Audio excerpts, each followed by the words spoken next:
ancient city of Petra. This is a city that is well known to us today. It is a popular tourist site.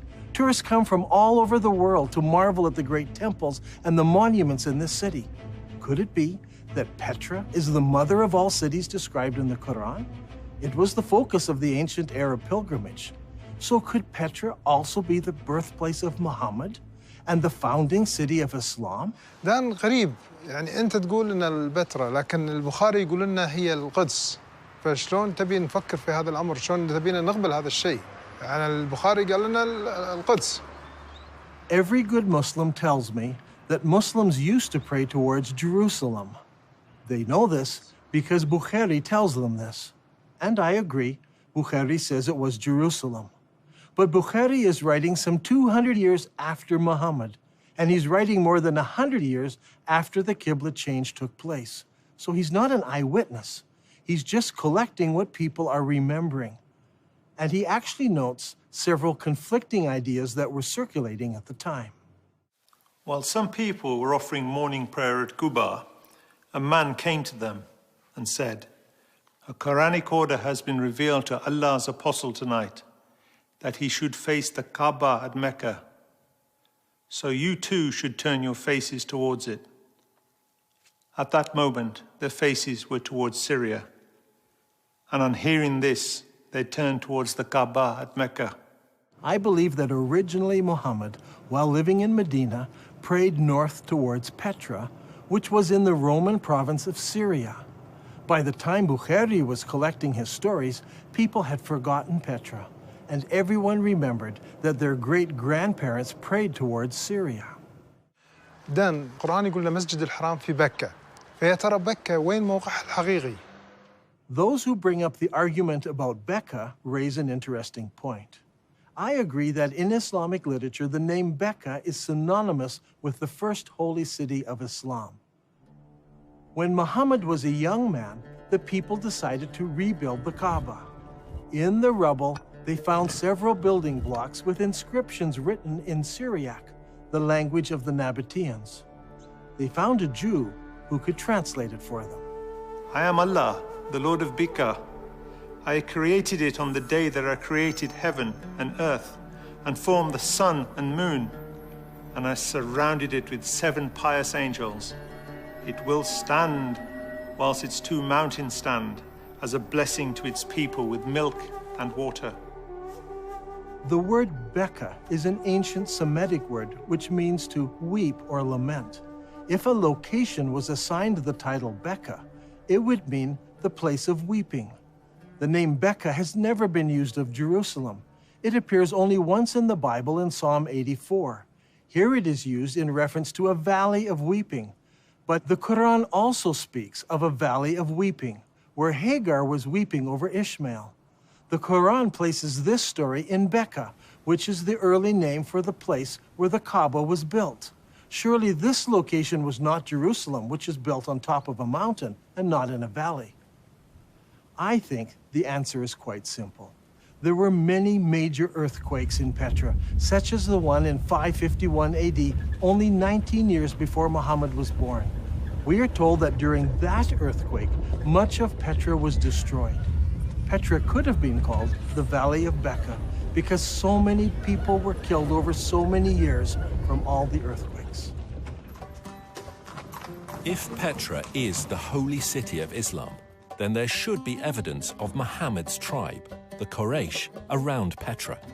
If Dan Gibson can find Muhammad's tribe, it will greatly support his theory that Muhammad was from the Petra region and not from Mecca.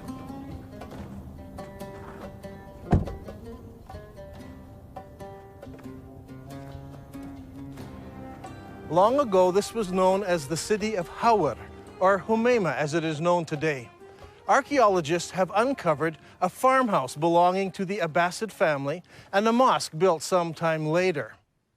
When the Muslims of Iraq defeated the Umayyads of Damascus, they wanted a member of Muhammad's family to support and legitimize their revolt.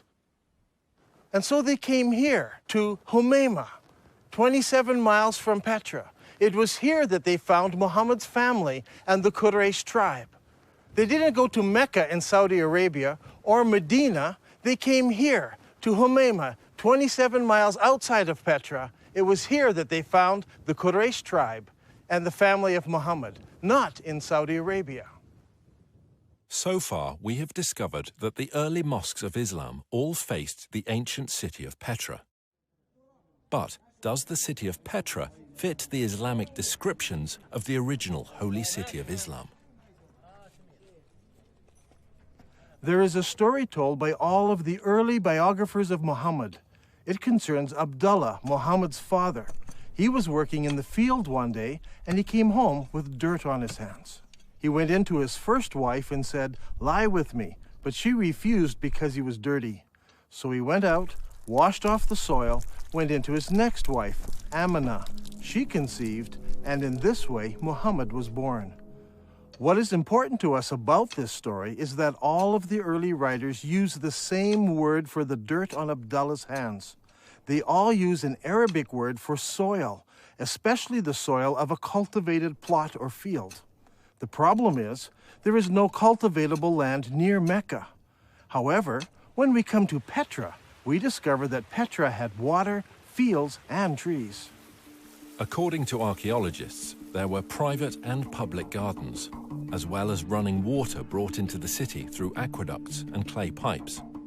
Archaeologists have described fruit trees, grapes, and gardens existing in ancient Petra.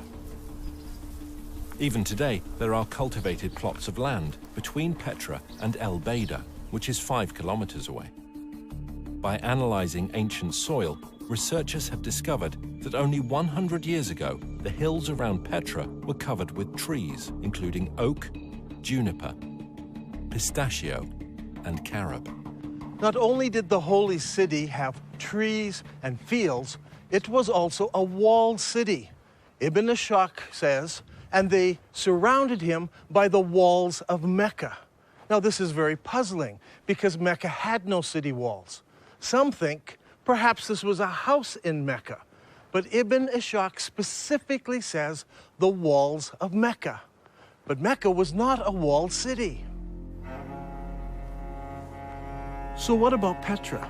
Petra was built in a valley. On either side of the valley were large mountains with cliffs. These cliffs were as good as city walls. So the people of Petra built walls from one mountain cliff to the other mountain cliff, both on this side of the valley and also on the other side of the valley. So Petra had city walls. Another distinctive feature in Petra is that it contains a very unique stream. Now, usually you have a valley with mountains on one side, mountains on the other, and a stream running down the center of the valley. But in this case, long ago, earthquakes cracked these mountains so that there is a crack in that mountain, water runs through that crack, across the valley, and out the crack in the other side. The Nabateans built a colonnaded street from one mountain to the other mountain, and beside it was a rainwater course. Let's go down there. Now, in Islam, one of the duties of the pilgrims is to go 7 times between 2 mountains called Marwa and Safa. What is interesting is that Bukhari tells us that Muhammad chose to do this, running in the rainwater course between the 2 mountains. But there are problems. Safa and Marwa are just small rocks. Today, they're housed right inside of the mosque building. As you can see on this drawing, there was no rainwater course between these 2 rocks. But here in Petra, the description fits exactly from one mountain to the other. There are 4 ways into the Petra Basin. Since Petra is in a valley, one could enter from either end of the valley. During the year of the contest of Mecca, the Prophet entered Mecca through its upper part. But there were also other ways of entering Petra. The ancient records tell us that the holy city could be entered and exited by a crack in the rocks. In Arabic, this is called a thaniya. Al-Bukhari mentions this several times. Allah's apostle used to enter Mecca from the high thaniya and used to leave Mecca from the low thaniya.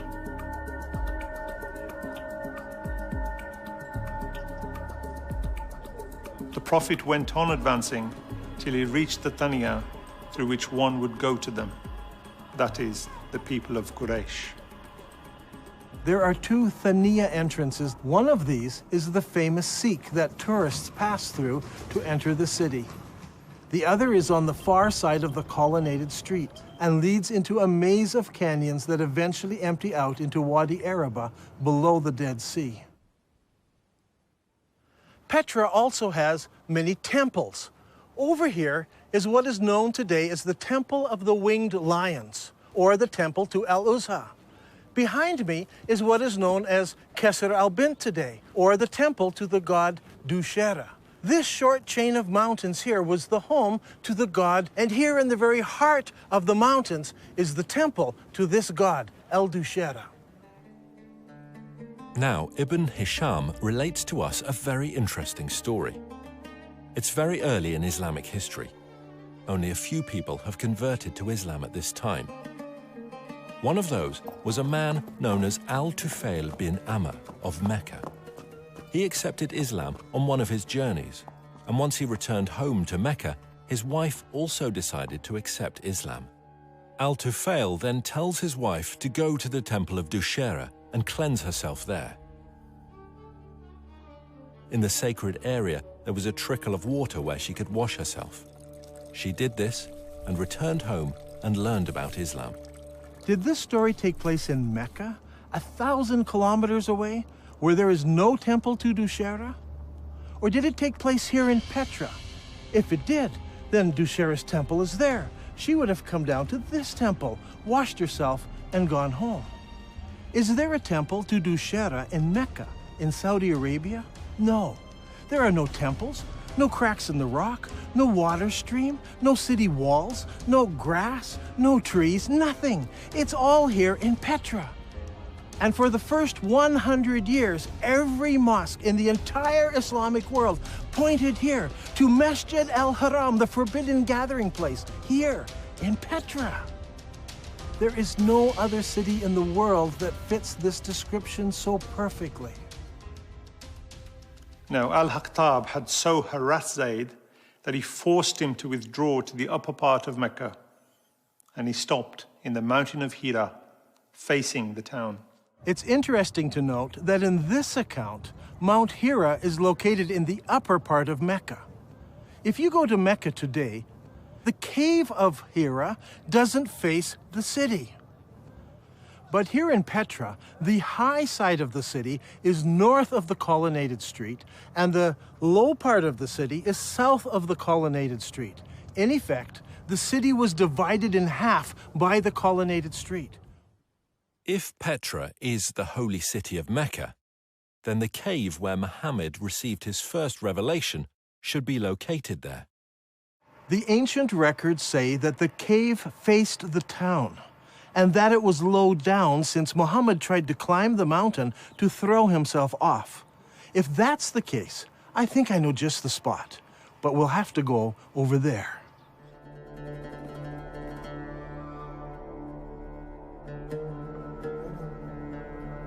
Here in this cave, we can see where there are many various god blocks.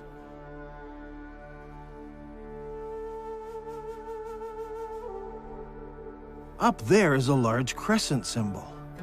This is just the sort of cave where young men would go to contemplate the meaning of life. The descriptions and location of this cave are just like the ancient records describe it. Just outside of the city, the entrance facing the city, and evidence that people spent time here in religious worship and meditation. I think that this is one of the holiest spots for all of Islam, and it's here in Petra.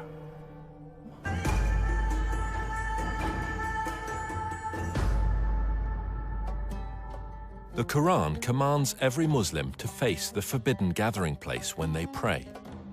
Now, the forbidden gathering place wasn't a building. It was much more than this. It was a large area marked out with special stones.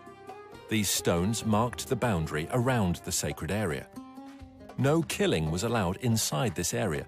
Even birds were not killed. Now, what kind of stones would you need to mark out such an area?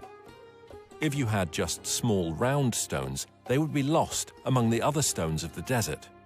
They must have been larger stones, and there should have been something special about them so that you knew for certain that this was the boundary of the sacred area. Today, in Mecca, there are no special boundary stones. Historians have long wondered what these marker stones might have looked like, but they seem to have been lost in the years that have passed since then. Or perhaps they were never there. If Petra is the original holy city of Islam, then of course the special stones wouldn't be in Mecca. They would be in Petra. Now, there's a feature about Petra that's absolutely fascinating. Whenever tourists come to this city, they pass by a number of square-cut stones known as the Jinn rocks. This is a fanciful name given to them by the local Bedouin. What is interesting is that there are more than 20 of these large square stones marking all of the entrances of the city.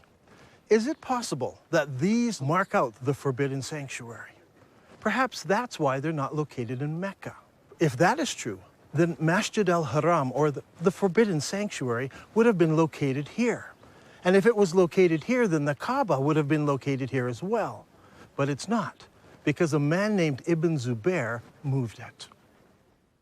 So far in this program, we have been examining the direction of prayer that Muslims originally faced. As we've seen, all of the mosques constructed during the first 100 years of Islam pointed to Petra. By using the two mosques on the Amman citadel, Dan Gibson has determined the approximate years when the Qibla direction changed. Does Islamic history give us any clues as to why the direction of prayer might have changed? If we look into Islamic history at this exact time, we come face to face with the Second Islamic Civil War. حصلت حروب كثيرة في الإسلام، ولكن أيضاً حصلت حروب أهلية بينهم بسبة الخلافة بعد وفاة محمد، ولهذا السبب صار في شيعة وسنة. الأمويين فازوا اللي هم السنة، والحكم بدأ من دمشق. At this point in history, the governor in the Holy City was Abdullah ibn Zubair. He was particularly unhappy. In his eyes, the Holy City was the most important city of Islam, the mother of all cities. But the Umayyad rulers chose Damascus as the new capital city, and a lot of people were unhappy with the corruption and the infighting in Damascus. So in 683 AD, about 64 years after the founding of Islam, Ibn Zubair declared himself caliph in the Holy City, and that started the Second Islamic Civil War. The Umayyads reacted strongly and sent an army against the Holy City. Ibn Zubayr then did a shocking thing. He destroyed the Kaaba, the ancient holy shrine of Islam. Ibn Zubayr then demolished the Kaaba sanctuary until he had leveled it to the ground and dug out its foundation. Then he placed the black stone beside it in a wooden stand in a strip of silk.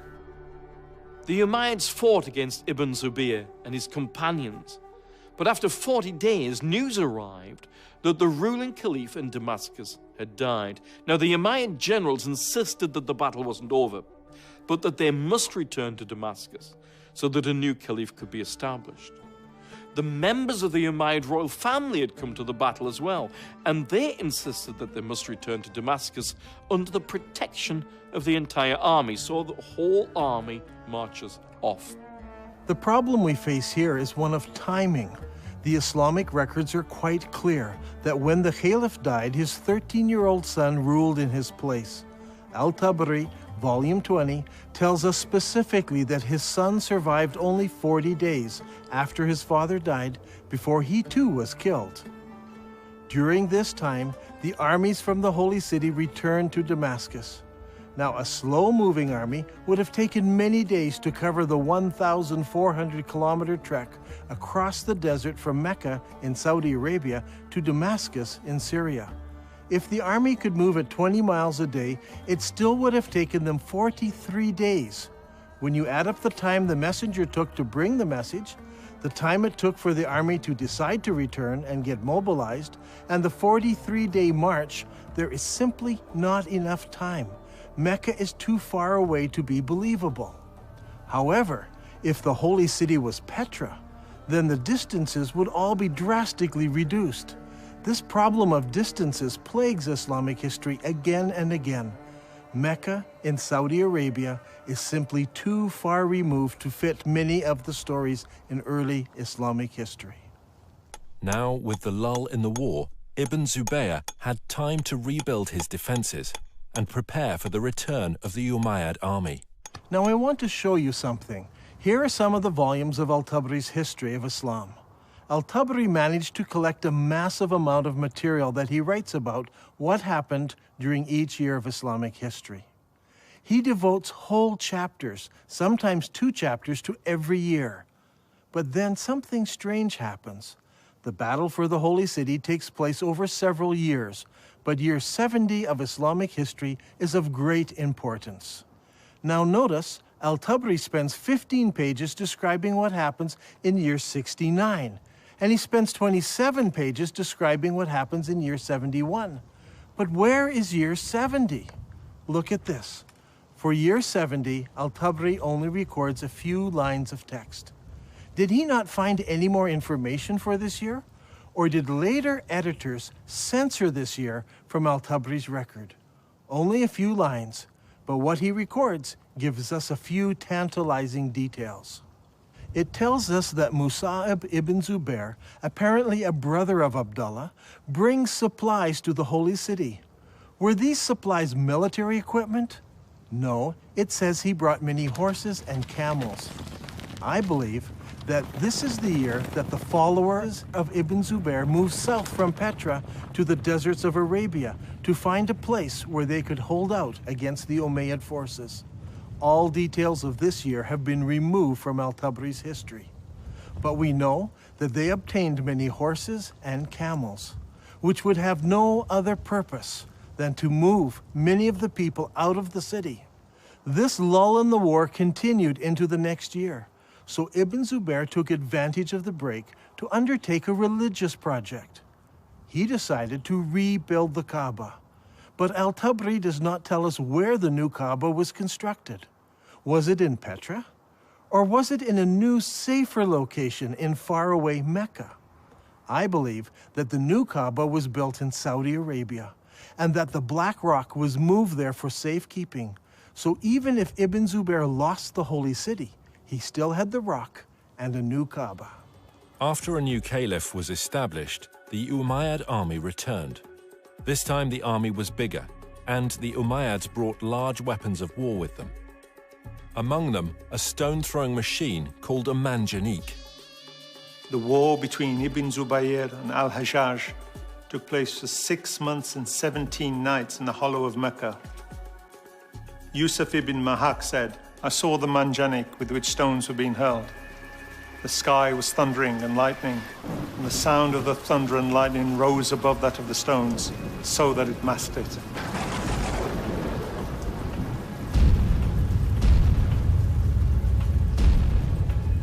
During the fighting, Ibn Zubair took refuge in a ruined building beside the Kaaba, and this began another battle, which completed the destruction of the Kaaba area of the Holy City. Eventually, Ibn Zubair lost the battle, but the cause was taken up by those in the city of Medina in Saudi Arabia and by the city of Kufa in Iraq. I believe that during this time, the Islamic world was thrown into contention. Should they pray towards Petra, or should they pray towards Mecca? The great Islamic empire had divided into two. Originally, the Umayyads ruled from Damascus, and they prayed towards Petra. But they were defeated in battle, and now the eastern part of the empire was ruled by the Abbasids, who all constructed their mosques facing towards Mecca. It was during this exact time that we see a change in mosque construction. Before this, every new mosque constructed faced Petra. But now, for the first time, some of the new mosques began to face Mecca in Saudi Arabia. But the problem still existed. What do you do with the old mosques? They were built facing Petra. It was during this time that mosques began hanging a sign on the wall to indicate the direction of prayer. It was said in the reign of Uthman that the Caliph ordered that signs be posted to the walls of the mosques in Medina.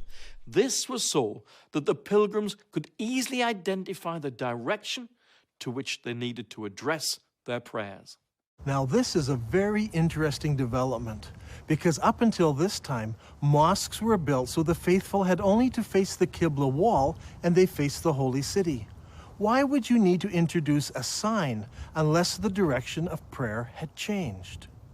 Around this time, around 89 years after the founding of Islam, a niche was suddenly introduced into mosque structure to denote the direction of prayer. This niche was added to older buildings and also incorporated into newer buildings. Today, the niche is standard in every mosque, but it wasn't originally. There was no niche until the Qibla direction changed. In the Civil War, the Umayyads still prayed towards Petra, but the rebels in the Holy City in Medina and in Kufa chose to pray towards the new Qibla in Saudi Arabia. When the armies of Kufa met Ibn Zubayr, Bujair ibn Abdullah al-Musli spoke. Praise be to God who has tested us with shackles and tested you by your forgiving us. Ibn Zubayr, we are people who turn to the same Qibla as you. What a strange phrase. We are the people who turn to the same Qibla as you. Muslim historians argue that this means the same Qibla as every other Muslim. But now that we have uncovered evidence of the change of Qibla at this very time, this phrase takes on special significance. The people of Kufa join with Ibn Zubayr in accepting his Qibla. This is key to understanding much of what takes place later. Even though Ibn Zubayr is eventually killed and seems to lose the civil war, the city of Kufa plays a major role in the development of the new Abbasid dynasty, and Kufa becomes a theological center and a place for copying Qurans. In the Islamic world, things were a mess. Not only were Muslims divided politically, they were divided religiously. Obeying the wishes of Allah as revealed by the Prophet Muhammad was at the very heart of Islam. Should you obey Muhammad and the Quran and face towards the forbidden gathering place in Petra? Or should you pray towards the sacred house and the Black Rock, which is in Saudi Arabia? So far, Dan Gibson has plotted the existing mosques from the 1st century of Islam, and they all point to Petra in Jordan. So what about the mosques of the 2nd century of Islam? Do they all point to Petra as well?